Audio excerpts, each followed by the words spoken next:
17 जनवरी को बेंगलुरु के विधानसौदा conference hall में चिकमंगलुरु ज़िला के नुमाइंदों और मजहबी रहनुमाओं के साथ एक अहम मशवराती इजलास मुनक़िद किया गया। ये इजलास चिकमंगलुरु बाबा बुदैनगिरी दरगाह से मुताल्लिक़ जारी मसले पर तबादिला ख्याल करने के लिए बुलाया गया था, खास तौर पर सुप्रीम कोर्ट में दायर स्पेशल लीव पिटीशन SLP के बारे में। ये वाक़या बाबा बुदैनगिरी दरगाह में जारी मुतनाज़िया रसूमात और तरीक़ों के गिर्द घूम रहा है, जो हिंदुओं और मुसलमानों के लिए रूहानी अहमियत का हामिल मुकाम है। सालों से यहाँ के इंतज़ाम और कंट्रोल को लेकर कशीदगियाँ बढ़ती रही हैं। 1989 में एंडोमेंट कमिश्नर ने हाई कोर्ट की हिदायत पर एक हुक्म जारी किया था, जिसमें 1975 से पहले की जाने वाली रसूमात और तरीक़ों को बरकरार रखने की हिदायत दी गई थी, ताकि हालत को वैसा ही रखा जा सके। ताहम ये मामला हिंदू और मुस्लिम कम्युनिटीज़ की मुदाखलत के साथ मज़ीद पेचीदा हो गया, जिसके नतीजे में कानूनी कार्रवाई हुई। Home minister doctor G Parameswaran ने इस इजलास की सदारत की और हुकूमत की तरफ से इस मसले का मुस्तकिल हल तलाश करने के लिए अज़म का इजहार किया। इन्होंने कहा, हुकूमत तमाम फ़िरक़ीन के ख़ुदशात को दूर करने के लिए पुरअज़म है और अमन और हम आहंगी की ज़रूरत पर जोर दिया। हुकूमत इस मसले को इस तरह हल करने पर मरकूज़ है कि जो तवील अरसे तक अमन की ज़मानत दे। हम इस मसले को मज़ीद नहीं बढ़ाएंगे, इन्होंने कहा। चिकमंगलुरु वक्फ बोर्ड के चेयरमैन मोहम्मद शाहिद रज़वी ने इस इजलास के बाद इस मसले पर इजहार ख्याल किया।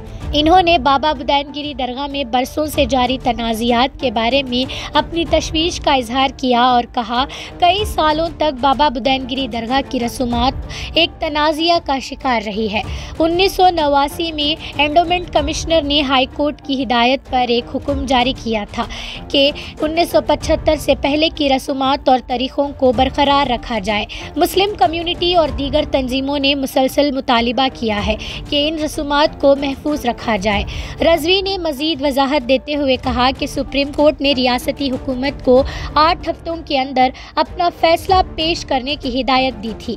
रियासती हुकूमत ने डॉक्टर परमेश्वर की क़ियादत में एक काबीना ज़िली कमेटी तश्कील दी और 17 जनवरी को एक मशवराती इजलास मुनक़िद किया गया, जहां तमाम मुकामी नुमाइंदों को अपने ख़यालात पेश करने का मौका मिला। हमने इस बात पर जोर दिया कि आइंदा नस्लें वही तनाज़ियात ना झेलें जो हमने 30 सालों से झेले हैं। परमेश्वर और रज़वी के साथ साथ दीगर स्टेक होल्डर्स ने भी मुस्तकिल हल करने की ज़रूरत पर इत्तफ़ाक़ किया। रियासती हुकूमत मुख्तलिफ़ फ़िरक़ीन की जानिब से पेश कुर्दा दस्तावेज़ात और सिफारिशात का बग़ौर जायज़ा लेगी, जिनमें 2017 की रिपोर्ट भी शामिल है, जिसमें रिटायर्ड जस्टिस नागमोहन दास ने दरगाह की रसूमात को बहाल करने की ज़रूरत पर जोर दिया था। हुकूमत इस बात को यकीनी बनाएगी कि सुप्रीम कोर्ट को ज़रूरी मामूलात फराहम की जाएँ और इसकी सिफारिशात और क़ानूनी दस्तावेज़ात का बग़ौर जायज़ा लिया जाए। एक बार जब अदालत अपना फैसला सुनाएगी तो रियासती हुकूमत इस फैसले के मुताबिक अमल करेगी। परमेश्वर के अलावा कई दीगर रहनुमा भी इस इजलास में शरीक थे, जिसमें ट्रांसपोर्ट और मजहबी उमूर के वज़ीर Ramalinga Reddy, energy minister KJ George, revenue minister Krishna Byregowda, housing और वक्फ के वज़ीर ज़मीर अहमद खान, MP कोटा श्रीनिवास पुजारी और MLA HD तिम्मैया नायना मुट्टम्मा शामिल थे, जिन्होंने इस मसले के हल के लिए मुश्तरका कोशिशों पर जोर दिया। देखिए, बहुत सालों से चिकमंगलुरु की जो मरकज़ी जगह है, इनाम दत्तात्रेय बाबा बुदैनगिरी दरगाह स्वामी, बहुत सालों से यहाँ का तनाज़ा चल रहा है। इस सिलसिले में यहाँ के सज्जादा नशीन सैयद गौस मोहिद्दीन शाह क़ादरी सुप्रीम कोर्ट में एक SLP दर्ज करते हैं। उस SLP के तहत ऑनरेबल सुप्रीम कोर्ट जो है स्टेट गवर्नमेंट को एक ऑर्डर देती है, डायरेक्शन देती है कि आप 8 हफ्तों में अपना जो डिसीजन है वो सबमिट कर दें। तो इस सिलसिले में स्टेट गवर्नमेंट जो है कैबिनेट सब कमेटी बनाकर, जिसमें G परमेश्वर ऑनरेबल होम मिनिस्टर, उनकी सदारत में 17 तारीख को बेंगलोर के विधानसौदा में चिकमंगलुरु के जितने भी ज़िम्मेदारान हैं उनको वहाँ पे बुलाया गया था और उन तमाम की सुनवाई हुई वहाँ पे और सब ने अपना अपना पक्ष रखा वहाँ पे। तो इसी के साथ मुसलमानों की तरफ से और मुसलमानों के तमाम इदारों की तरफ से एक पक्ष रखा गया कि जो 1989 में जो एंडोमेंट कमिश्नर हाई कोर्ट के डायरेक्शंस पर एक ऑर्डर पास करती है जिसमें कहा गया कि 1975 में जो रिचुअल्स थे, जो वहाँ पे जो भी मामलात होते थे उसका स्टेटस को मेंटेन किया जाए, उसी को आगे बढ़ाया जाए। ये डिमांड हमारा ये था। और दूसरा डिमांड 1991 वर्शिप एक्ट के तहत जो 1947 15 अगस्त से पहले जो वहाँ पे जो भी मामलात हो रहे थे उसको क़ायम रखा जाए उसके तहत। और 2017 में जो रिटायर्ड जो जस्टिस नागमोहन दास जिनकी एक रिपोर्ट पेश की गई थी, उसमें जो रिकमेंडेशंस दिए गए थे उसको बहाल किया जाए, उसी को अपहेल्ड किया जाए, ये हमारा डिमांड था। तो और इसके साथ ही साथ तमाम लोगों ने ये कहा कि इसको एक परमानेंट सॉल्यूशन होना चाहिए, एक यहाँ पे इसको एक फुल स्टॉप लगना चाहिए ताकि आइंदा के लिए हमारी जो नस्लें हैं वो उनके सामने ये उनके जो हमने झेला है, जो 30-40 सालों में जो हमने झेला है, वो हमारी नस्लें ना झेलें।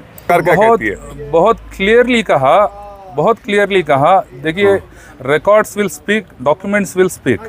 जो हमने दाखिलात दिए हैं उसी पर वो मद्देनज़र रखकर जो है फैसला लेंगे। सुप्रीम कोर्ट में वही अपना सजेशन देंगे जो दाखिलात कहेंगे, जो डॉक्यूमेंट्स कहेंगे। ठीक। साल दादा पहाड़ के अंदर जो ज़माने दराज से जो संदल उरूस होते आया था, वैसे ही वापस हमना देने के वास्ते हमें डिमांड किए हैं। इंशाअल्लाह आने वाले दिनों के अंदर हमारे डॉक्यूमेंट्स के ऊपर वो गौर करके सुप्रीम कोर्ट को देंगे, तो इंशाअल्लाह हमारी तरफ ही ये जजमेंट आएगा करके हमें उम्मीद है। आने वाले दिनों के अंदर हम वैसा गलेफ और फूल संदल पूरी तरह से जैसे 70 में करते थे, उससे पहले जैसे करते थे वैसा ही करना बोल के। दूसरा क्या बोलते हैं, वो पुजारी थे, वो पुजारी को निकाल के एक ही जैसा मुजावर जब दरगाह के अंदर फातिहा दिलाते थे और हिंदू मुस्लिम जैसे आके हर जगह सवालते से जल जाते थे, वैसा ही आना करके बोल के हमारा डिमांड है। और इस जगह के अंदर उन्हों को कुछ कोई चीज़ होना है तो दूसरी जगह है, बहुत सारी जगह है, उधर जाके उधर एक गवर्नमेंट उनको जगह दे के, एक 5 एकड़ जगह दे के उनको कहीं भी देवल बनाने के वास्ते करके दें दे, उसमें हमारा क्या भी ऑब्जेक्शन नहीं है। क्योंकि हिंदू मुस्लिम हम सब जो मिल के हैं इस जगह के अंदर ऐसे ही ज़माने से मिल के रहना करके बोल के हमारा इरादा है। बहुत सालों से हमें हिंदू मुस्लिम दोनों पक्ष के अंदर मिलने के ज़िंदगी कर ले जा रहे हैं। बाहर से आए हुए पॉलिटिक्स के लोग मिल के हमारे सौहार्द को ख़राब कर रहे हैं। इंशाअल्लाह हमारी उम्मीद है इस गवर्नमेंट के वास्ते सही डिसीजन लेके हमारे हक़ में ये डिसीजन लेंगे करके उम्मीद करके हमें सुप्रीम कोर्ट से जो आदेश आया है, स्टेट गवर्नमेंट भी वही आदेश के ऊपर हमारा भला करके देंगे करके बोल के हमने पूरी उम्मीद है। इंशाअल्लाह ज़रूर होगी। हमें जैसा परमेश्वर के साथ जाके हमें जो मनवी दिए हैं, उन्होंने भी हमारी मनवी को एक्सपेक्ट करे हैं। यहाँ के DC SP साहब भी उनके हमारे जो डॉक्यूमेंट्स हमें सालों से दे लेके आके हैं, उनको जो हमारे दरगाह के अंदर जो माइक मस्जिद हर चीज़ हमारी निकाल कर हैं, वापस उसको देने के वास्ते हमें डिमांड किया है। इंशाअल्लाह आने वाले दिनों के अंदर ये डिमांड पूरी होगी करके हमें उम्मीद है।